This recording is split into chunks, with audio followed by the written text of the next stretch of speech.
ಇವತ್ತಿನ ಈ ವಿಡಿಯೋದಲ್ಲಿ ನಾವು ಆಕ್ಸಿಸ್ ಬ್ಯಾಂಕ್ ಇಂಟರ್ನೆಟ್ ಬ್ಯಾಂಕಿಂಗನ್ನು ಯಾವ ರೀತಿಯಾಗಿ ಲಾಗಿನ್ ಮಾಡಬೇಕು, ಇದು ನಾರ್ಮಲಿ ಹಿಂದಿನ ದಿನಗಳಲ್ಲಿ ಯಾವ ರೀತಿಯಾಗಿ ಲಾಗಿನ್ ಆಗ್ತಿತ್ತು ಅಂದರೆ ಕಂಪ್ಲೀಟ್ಲಿ ಒಂದು ನಾರ್ಮಲ್ ರೀತಿ ಲಾಗಿನ್ ಆಗ್ತಿತ್ತು. ಈಗ ಒಂದು ಹೊಸ ಫೀಚರನ್ನು ಲಾಂಚ್ ಮಾಡಿದ್ದಾರೆ.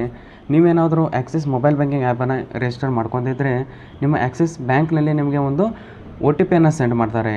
ಒಂದು 2 ಸ್ಟೆಪ್ ವೆರಿಫಿಕೇಷನ್ಗೋಸ್ಕರ OTPಯನ್ನು ನೀವು ಆ್ಯಪ್ನಲ್ಲಿ ಜನ್ರೇಟ್ ಮಾಡಬೇಕು. ಯಾವ ರೀತಿಯಾಗಿ ಜನ್ರೇಟ್ ಮಾಡಬೇಕು ಕಂಪ್ಲೀಟ್ ಮಾಹಿತಿ ನಿಮಗೆ ಈ ವಿಡಿಯೋದಲ್ಲಿ ತಿಳಿಸ್ಕೊಡ್ತೇನೆ. ನೀವು ಇನ್ನೂವರೆಗೂ ಈ ಇಂಟರ್ನೆಟ್ ಬ್ಯಾಂಕಿಂಗನ್ನು ರಿಜಿಸ್ಟರ್ ಮಾಡ್ಕೊಂಡಿಲ್ಲ ಅಂದರೆ ಯಾವ ರೀತಿಯಾಗಿ ರಿಜಿಸ್ಟರ್ ಮಾಡಬೇಕು ಅಂತ ನಾನು ವಿಡಿಯೋ ಮಾಡಿದ್ದೇನೆ. ಆ ವಿಡಿಯೋನ ಲಿಂಕನ್ನು ನಾನು ಡಿಸ್ಕ್ರಿಪ್ಷನ್ ಕೊಟ್ಟಿರ್ತೇನೆ, ಅಲ್ಲಿಂದ ಹೋಗಿ ನೋಡಿದ್ರೆ ಯಾವ ರೀತಿಯಾಗಿ ರಿಜಿಸ್ಟರ್ ಮಾಡಬೇಕು ಅಂತ ನಿಮಗೆ ತಿಳಿಸ್ಕೊಟ್ಟಿದ್ದೇನೆ. ಆ ಲಿಂಕನ್ನು ಡಿಸ್ಕ್ರಿಪ್ಷನ್ ಕೊಟ್ಟಿರ್ತೇನೆ, ನೋಡಿ. ಅದಾದ ನಂತರ ಈ ಲಾಗಿನ್ ಲಿಂಕನ್ನು ಕೂಡ ನಾನು ಡಿಸ್ಕ್ರಿಪ್ಷನ್ ಕೊಟ್ಟಿರ್ತೇನೆ. ಅದ್ರ ಮೇಲೆ ಕ್ಲಿಕ್ ಮಾಡಿದರೆ ಇದೇ ರೀತಿಯಾದ ಒಂದು ಇಂಟರ್ಫೇಸ್ ಬರುತ್ತೆ.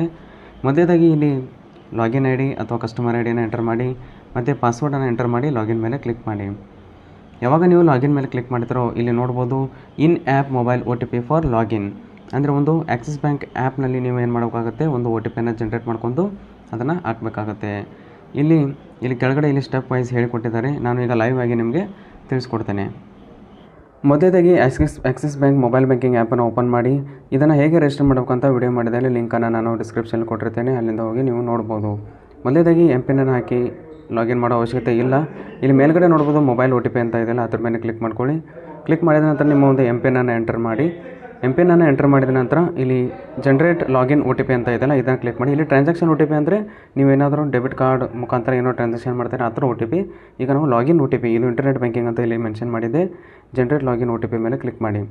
ಅದಾದ ನಂತರ ಇಲ್ಲಿ ನೋಡ್ಬೋದು ಈ ರೀತಿಯಾದ ಒಂದು ಇಂಟರ್ಫೇಸ್ ಬರುತ್ತೆ. ಇದೇ ಪಿನ್ನನ್ನು ನಾವು ಅಲ್ಲಿ ಇಂಟರ್ನೆಟ್ ಬ್ಯಾಂಕಿಂಗ್ ವೆಬ್ಸೈಟ್ನಲ್ಲಿ ಹಾಕಬೇಕು. ಇಂಟರ್ನೆಟ್ ಬ್ಯಾಂಕಿಂಗ್ ವೆಬ್ಸೈಟ್ನಲ್ಲಿ ಹಾಕಿ ಕನ್ಫರ್ಮ್ ಮೇಲೆ ಕ್ಲಿಕ್ ಮಾಡಿ. ಕನ್ಫರ್ಮ್ ಮೇಲೆ ಕ್ಲಿಕ್ ಮಾಡಿದ ನಂತರ ಒಂದು ಸೆಕ್ಯೂರಿಟಿ ಕ್ವಶನ್ ಕೇಳುತ್ತೆ. ಇದನ್ನು ಹಿಂದಿನ ವಿಡಿಯೋದಲ್ಲಿ ನಿಮಗೆ ತಿಳಿಸ್ಕೊಟ್ಟಿದ್ದೇನೆ, ನೋಡಿ. ಅದನ್ನ ಹಾಕಬೇಕು. ನೀವೇ ಇಟ್ಟಿರ್ತೀರ, ಇದನ್ನ ಸೆಟ್ ಮಾಡಿರ್ತೀರ. ಅದಾದ ನಂತರ ಇಲ್ಲಿ ಕನ್ಫರ್ಮ್ ಮೇಲೆ ಕ್ಲಿಕ್ ಮಾಡಿ. ಕನ್ಫರ್ಮ್ ಮೇಲೆ ಕ್ಲಿಕ್ ಮಾಡಿದ ನಂತರ ಇಲ್ಲಿ ನೋಡೋದು ಸಕ್ಸಸ್ಫುಲ್ಲಾಗಿ ಒಂದು ಇಂಟರ್ನೆಟ್ ಬ್ಯಾಂಕಿಂಗ್ ಲಾಗಿನ್ ಆಗುತ್ತೆ. ಈ ವಿಡಿಯೋದಲ್ಲಿ ಇಷ್ಟೇ.